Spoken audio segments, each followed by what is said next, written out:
Trong kinh có câu phàm sở hữu thuyết giai phi thật nghĩa, có nghĩa là sao ạ? Phàm sở hữu tướng giai thị hư vọng. Cái gì có tướng thì nó là giả dối, thấy không? Nhược kiến tướng phi tướng, tức kiến Như Lai. Bắt cái câu này phải đặt lên cho đúng. Tất cả cái gì có tướng đều giả dối hết. Đây là phá chấp của Kinh Kim Cang.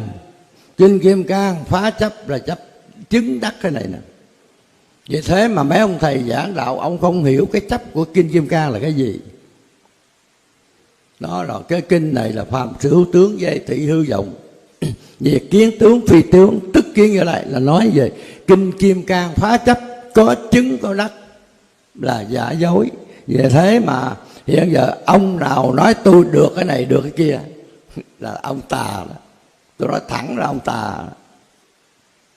Rồi hỏi tiếp đi.